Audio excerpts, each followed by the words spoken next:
வணக்கம். இது வழக்கு.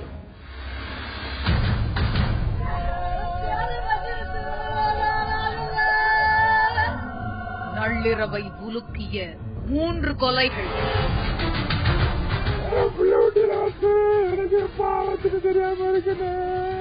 மனைவி குடும்பத்தை வேறறுத்த கணவன். ஜெயிலுக்குள்ள போயிட்டு 3 மாசம் கழிச்சு வந்து நீங்க 3 பேட்டி கேட்டதுன்னு போன்ல பேட்டி. கழுதைக்கு வாக்கப்பட்டா கனச்சுதான் ஆகணும்னு கிராமத்துல சொல்வாங்க. இந்த சொல் வழக்கு ரவுடிக்கு வாழ்க்கைப்பட்ட மனைவிக்கு பொருந்துமா என்பது தெரியல. ஆனா ரவுடிக்கு வாழ்க்கப்பட்ட ஒரு பெண்ணுக்கும் அவரது குடும்பத்துக்கும் என்ன ஆச்சு தெரியுமா?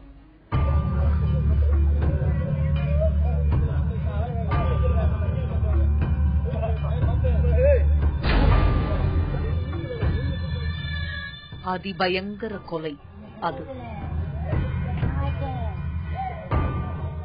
ஆம், 3 பெண்கள் சரமாரியாக வெட்டி கொல்லப்பட்டிருந்தார்கள். 2 பேர் வீட்டுக்கு வெளியிலும் ஒருவர் வீட்டுக்குள்ளும் வெட்டப்பட்டு கிடக்க ரத்த வெள்ளத்துக்கு அச்சப்பட்டு கிடந்தது அந்த ஊர்.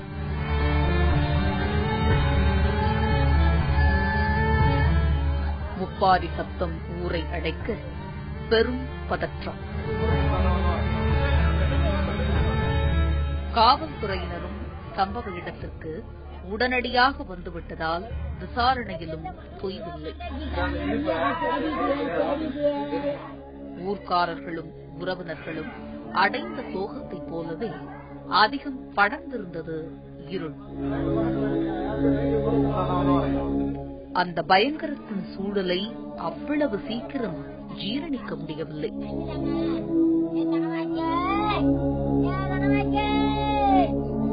சற்று நேரத்திற்கு முன்பாக சிரித்து பேசிக் கொண்டிருந்த அந்த 3 உயிர் அவ்வளவு சீக்கிரம் போகும் என்பதை யாரும் எதிர்பார்த்திருக்கவில்லை. கண்ணீரும் கம்பலையுமாக நின்றார்கள் அங்கிருந்தவர்கள். கூடவே கொலை பயமும் தொற்றிக்கொண்டு கிடந்தது. இருளில் மூழ்கி கிடந்தது அந்த ஊர்.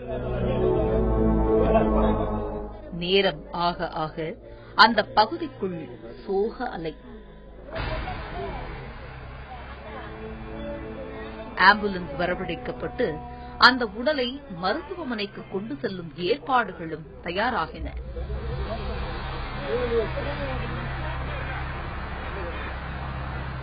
அதற்குள் ஆம்புலன்ஸும் வந்துவிட அந்த 3 உடல்களையும் பிரேத பரிசோதனைக்காக அனுப்பி வைத்தார்கள்.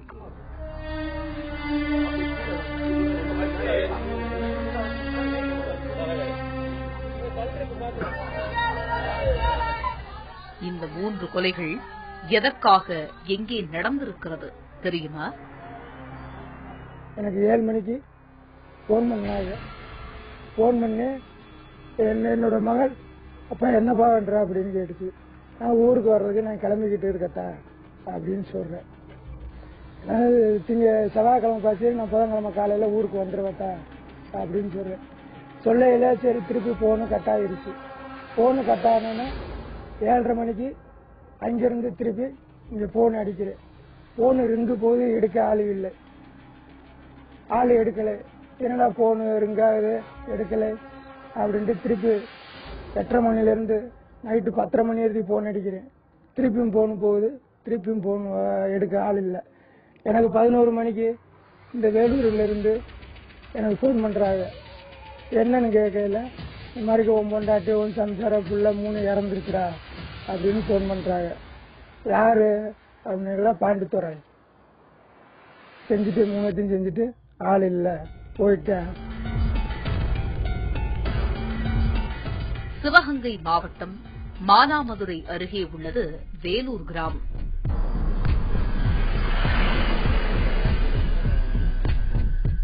விரிந்து கிடக்கும் அந்த தார் சாலையை கடந்து பல்வேறு வீதிகளில் நுழைந்தே சம்பவம் நடந்த இடத்திற்கு செல்ல முடியும்.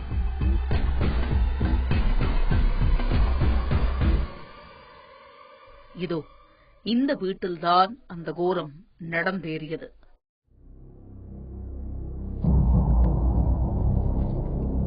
ஜாமீனில் இருந்து வெளியில் வந்த அந்த நபர் வீட்டில் இருந்த மனைவி, அவரது தாய், வயதான பாட்டி என 3 பேரையும் சரமாரியாக வெட்டி வீழ்த்தியிருக்கிறார்.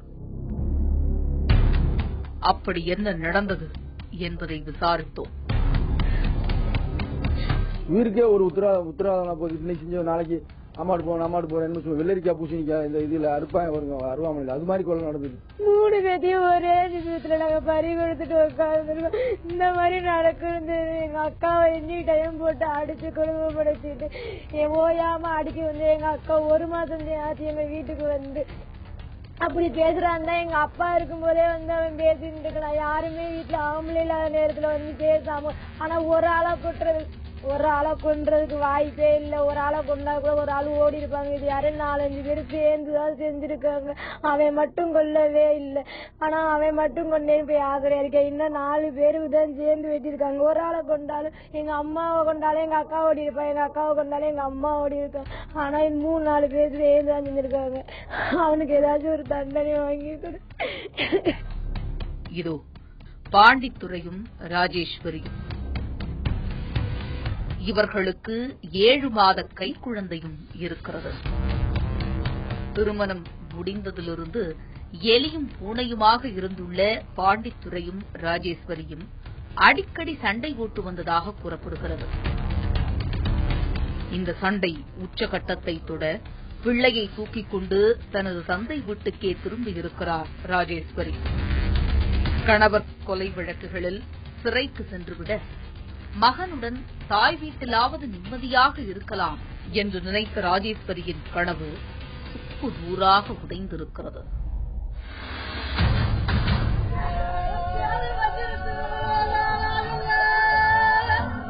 நள்ளிரவை உலுக்கிய 3 கொலைகள்.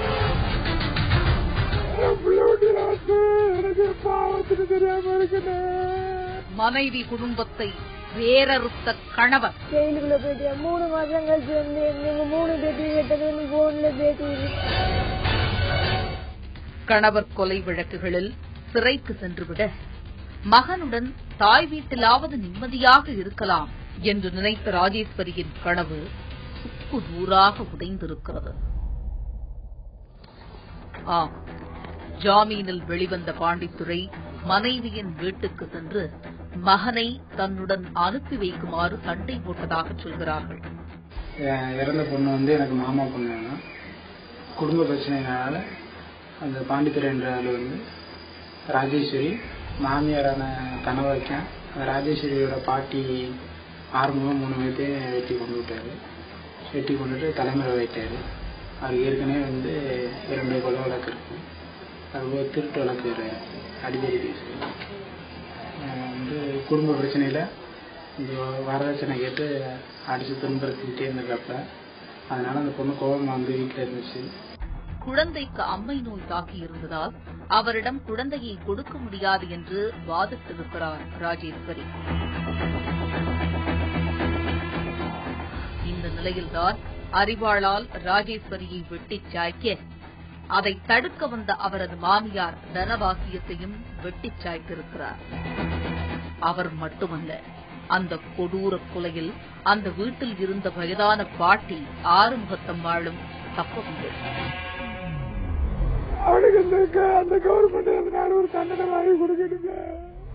இந்த 3 கொலைகள் அந்த ஊரையே அச்சத்தில் உறையச் செய்திருக்கிறது. பாண்டித்துரையை வெளியில் விட்டால் தங்கள் உயிருக்கே ஆபத்து என அழுது புலம்புகிறார்கள் எஞ்சியிருப்பவர்கள். இது கார்த்திகா. தனது அம்மா, அக்காள், பாட்டி என 3 பேரையும் பறிகொடுத்துவிட்டு அலறி கிடக்கிறார் இந்த பெண். வீட்டில் தனியாக இருக்கவே பயம் கொள்ளும் இந்த பெண்ணுடைய ஒவ்வொரு வார்த்தையிலும் வலி இருக்கவே செய்கிறது. என் பேரு கார்த்தி. எங்க அம்மா, எங்க அக்கா, எங்க அப்பா 3 பேரும் இழந்துட்டு ஒரு ஆள் அனாதி அடிச்சு நான் பின்னாடி வந்து வெட்டி போட்டுட்டு பிள்ளைய தூக்கிட்டு ஓடி போய் ஒளி மரமா இருந்துட்டு இப்ப ஜெயிலுக்குள்ள போயிட்டேன். 3 மாசம் கழிச்சு வந்து நீங்க 3 பேத்தி வெட்டணும்னு போன்ல பேசிட்டு இருக்கேன். எங்களுக்கு ஏதாச்சும் ஒரு பாதுகாப்பு கொடுங்க. எங்களுக்கு யாருமே இல்லை.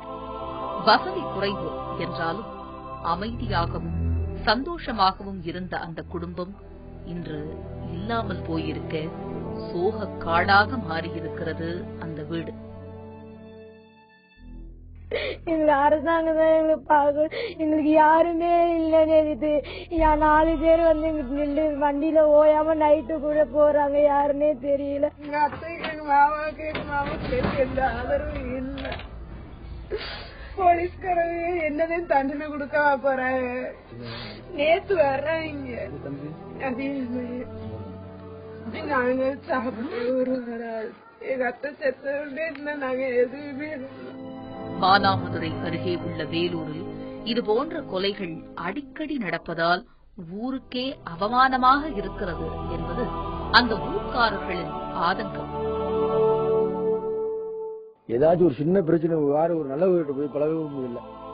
எங்க ஊரை பொறுத்தவரை பூரா கொலை.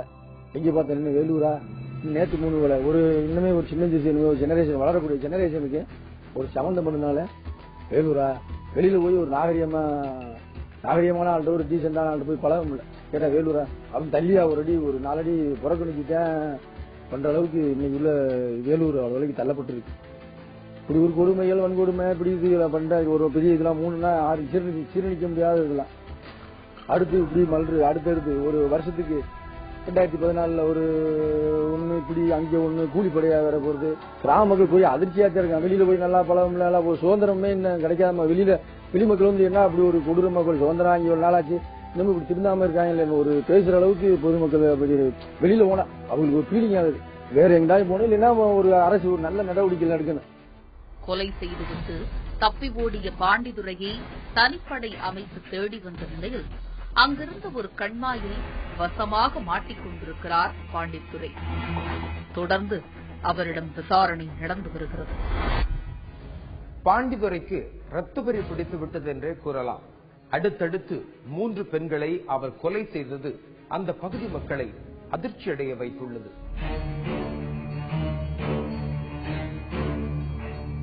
தற்போதெல்லாம் பிறப்பு மற்றும் இறப்பு எல்லாமே அரசால் கண்காணிக்கப்பட்டு பதிவு செய்யப்பட்டு அது நடைமுறையில் இருந்து வருகிறது. அப்படிப்பட்ட தருணங்கள்ல ஒவ்வொரு ஊர்லயும் அந்த மாவட்ட கலெக்டர் அவருக்கு கீழாக இயங்கி வரும் அந்த எல்லா துறைகளுக்கும் கீழாக ஒவ்வொரு ஊர்லயுமே குறிப்பாக ஜாதி அடிப்படையில அந்த யாரெல்லாம் இறந்து போறாங்களோ அந்தந்த ஜாதிக்கு அவங்களுடைய புதைக்கிறதுக்காக இடுகாடுகள் அரசாங்கத்தால் ஒதுக்கப்படுகிறது. அப்படிப்பட்ட தருணங்கள்ல அந்த மாதிரி ஜாதி அடிப்படையில ஒதுக்கப்பட்ட இடங்கள்ல இறந்து போன நபர்களை பிரேதங்களை புதைக்காமல் அரசுக்கு இல்ல சொந்தமாக உள்ள புறம்போக்கு நிலங்கள் அதாவது எந்த விதமான பயன்பாடும் இல்லாத தருணங்கள்ல அங்கே பிரேதங்களை புதைக்கும் பட்சத்துல அது சட்டம் ஏற்றுக்கொள்வது கிடையாது. சட்டம் அதை மிக கடுமையாக அதை வரையறுக்கிறது.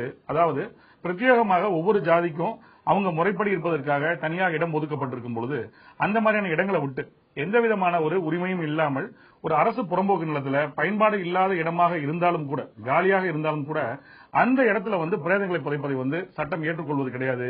நீதிமன்றங்கள் மிக கடுமையான ஒரு அணுகுமுறையை தான் கையாள்கிறது. சமீபத்தில் ஜூலை 2014 சென்னை உயர்நீதிமன்ற நீதிபதி திரு எஸ் வைத்தியநாதன் அவங்க முன்னாடி ஒரு வழக்கு விசாரணைக்காக வருகிறது. சேலம் மாவட்ட கலெக்டரை ஒரு தரப்பினராக போட்டு ஒருத்தங்க மனு தாக்கல் செய்யறாங்க, மனுதாரர் தாக்கல் செய்யறாங்க. அதாவது எனக்கு சொந்தமான இடத்திற்கு அருகிலேயே ஒரு வண்டிப்பாதை இருக்கிறது, அந்த வண்டிப்பாதைக்கு அருகாமையிலேயே அரசு புறம்போக்கு நிலங்கள் இருக்கிறது. அந்த இடத்துல இந்த சம்பந்தப்பட்ட நபர்கள் அவங்களுடைய தாயாரை அவங்க சட்டத்துக்கு விரோதமாக புதைத்திருக்கிறார். அவங்களுக்கு அரசாங்கத்தால் வரையறை செய்யப்பட்ட இடம் ஒன்று இருக்கிறது, அங்கு பண்ணாம அவங்க பண்ணிட்டாங்க, புதைச்சிட்டாங்க. இது தவிர 16வது நாள் காரியமும் செஞ்சு அங்க ஒரு நன்றி செலவு அதுல வச்சிருக்காங்க. இதை நான் இது தொடர்பாக புகார்கள் கொடுத்தேன். சம்பந்தப்பட்ட கலெக்டர்ல இருந்து அரசு துறை அதிகாரிகள் யார் யாரெல்லாம் இருக்கிறாங்களோ அவங்க எல்லாம் புகார் மனு கொடுத்தேன். ஆனாலும் அதில் எந்த விதமான நடவடிக்கை எடுக்கவில்லை. ஆகவே நான் நீதிமன்றத்தின் கதவை தட்டுகிறேன் சொல்லி ஒரு வழக்கு தாக்கல் செய்யறாங்க. அந்த வழக்கு விசாரணைக்கு வரும்பொழுது சம்பந்தப்பட்ட தரப்பினருக்கு நீதியரசர் நோட்டீஸ் அனுப்புறாரு. அந்த அடிப்படையில் எல்லாரும் சொல்றாங்க, அவங்க தரப்ப சொல்றாங்க. அப்படி இருந்தாலும் கூட கடைசியாக நீதிமன்றம் ஒரு நிலைப்பாடு எடுக்கிறது. அதாவது அரசாங்கம் ஒரு இடம் ஒதுக்கவே இல்லை அப்படிங்கிற பட்சத்தில் கூட உரிமையின்றி அரசு புறம்போக்கு நிலத்துல தவறாக இந்த மாதிரி சட்டத்துக்கு புறம்பாக பிரேதங்களை புதைப்பது ஏற்றுக்கொள்ள முடியாது. அப்படிப்பட்ட விஷயங்களை பொறுத்த வரைக்கும் சட்டம் மிக கடுமையான அணுகுமுறையை கையாள வேண்டும் நம்ம உத்தரவு பிறப்பிக்கிறாங்க.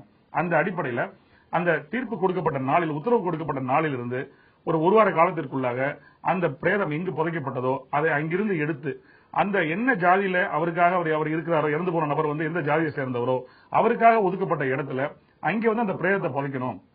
அதுக்கு கலெக்டர்ல இருந்து சம்பந்தப்பட்ட அதிகாரிகள் எல்லாரும் அங்க முன்ன இருக்கணும். அதை வீடியோ பதிவாக எடுக்கணும்.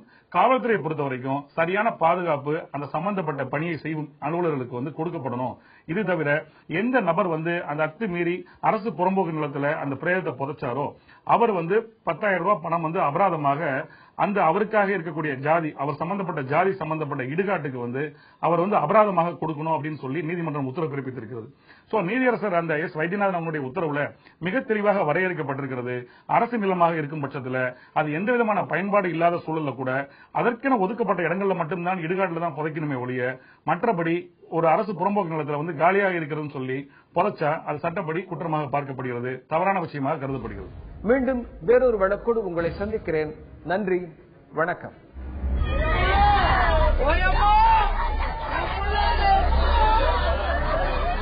பைக்கில் செல்லும் போது நண்பனின் கழுத்தை அறுத்த வாலிபர். எனக்கு கால் வந்தேன், வேலு பெருபூமி என்ன அறுத்துட்டாருன்னு சொல்லிட்டு 4 முறை அதே மாதிரி சொன்னார். மனைவியை அபகரித்ததால் கட்டிட மேஸ்திரி வெறிச்செயல்.